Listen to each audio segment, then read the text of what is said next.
General Motors is known for some of the most iconic vehicles in automotive history, but not every invention turns out to be a success.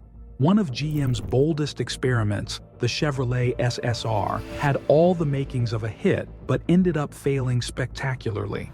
What went wrong with this flashy truck that promised to be everything from a convertible to a powerhouse?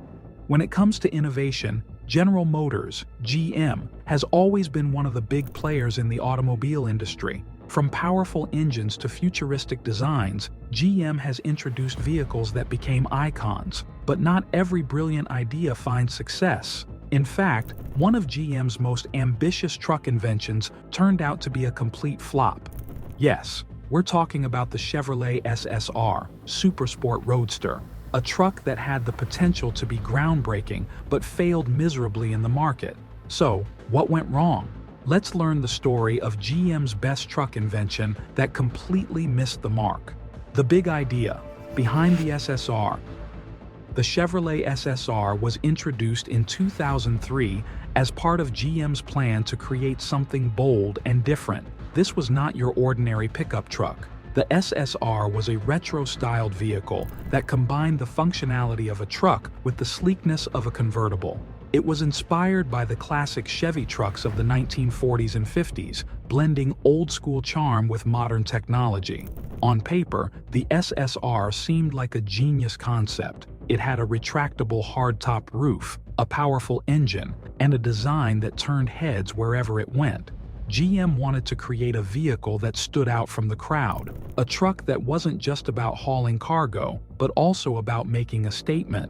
The retro design was meant to tap into the nostalgia of the older generation while attracting younger buyers looking for something unique and bold. General Motors took a risk with the SSR, aiming to create a new category in the automobile market, the truck-convertible hybrid. The specs that promised big things. When the SSR debuted, it came equipped with a 5.3-liter V8 engine producing 300 horsepower paired with a 4-speed automatic transmission. For 2003, this was impressive for a truck. However, GM knew it needed more power to appeal to performance enthusiasts. By 2005, the SSR got a major upgrade, a 6.0-liter LS2 V8 engine, capable of producing 390 horsepower. With this engine, the truck could accelerate from 0 to 60 miles per hour in just 5.3 seconds, putting it in league with sports cars. But the SSR wasn't just about power. It was packed with features meant to make it a luxury vehicle. The retractable hardtop roof was one of its most exciting aspects.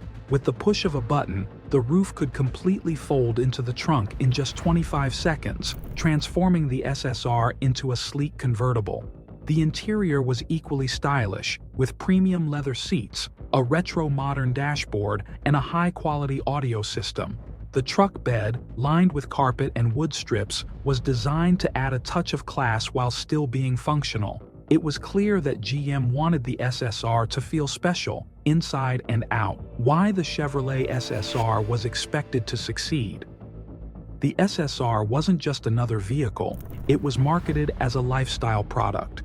GM targeted customers who wanted something unique, something that reflected their personality.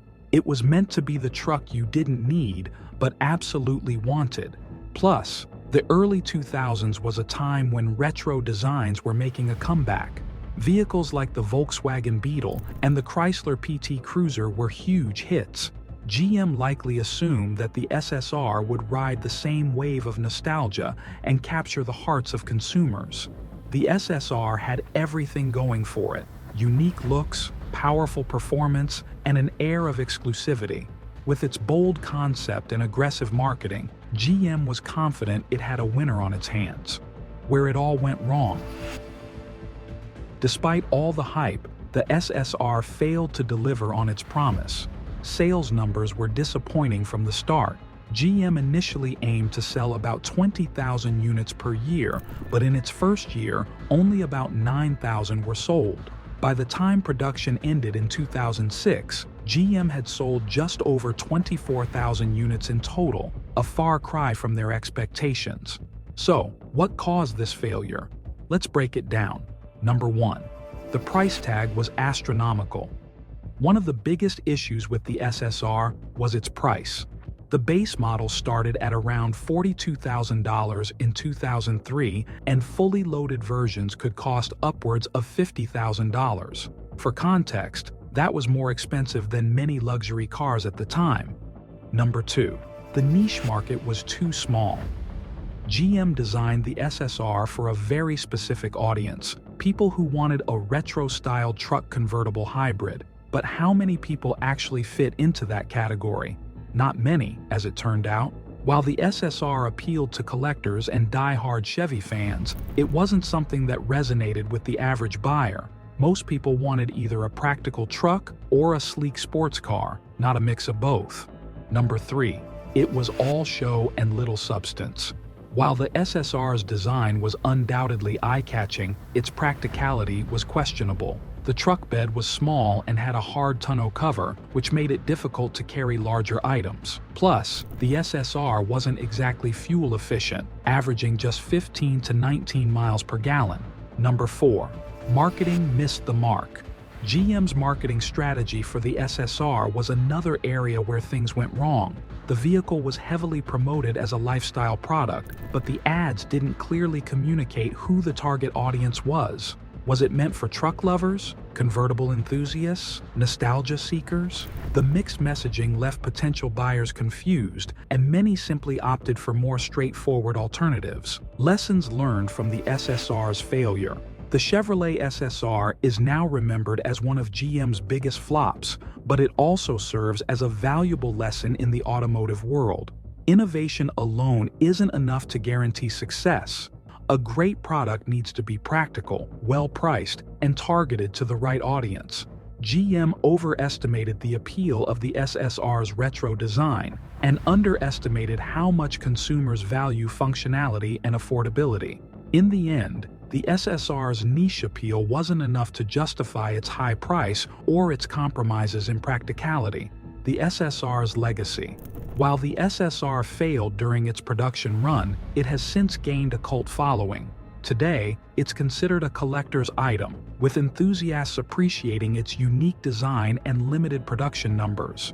Some even argue that the SSR was ahead of its time, blending different vehicle categories long before crossover SUVs became popular. Its bold concept also paved the way for other automakers to think outside the box. The SSR showed that there's room for experimentation in the automobile industry, even if it doesn't always lead to commercial success. A flop worth remembering, the Chevrolet SSR was a truck like no other. And while it failed horribly in the market, it still deserves credit for its ambition. GM took a big risk with the SSR, and while it didn't pay off, it showed that the company wasn't afraid to think outside the box. For better or worse, the SSR has cemented its place in automotive history. It's a reminder that not all risks pay off, but sometimes the boldest ideas are the ones that leave the biggest impression. So, the next time you see an SSR cruising down the road or sitting in a collector's garage, take a moment to appreciate it. It's not just a truck, it's a story of ambition, risk, and the challenges of innovation. If you found this look at the Chevrolet SSR's journey as fascinating as we did, don't forget to give it a thumbs up and subscribe for more stories from the world of cars. We'd love to hear what you think. Did the SSR deserve a better fate, or was it doomed from the start? Drop your thoughts in the comments below. Thanks for tuning in, and we'll catch you in the next video.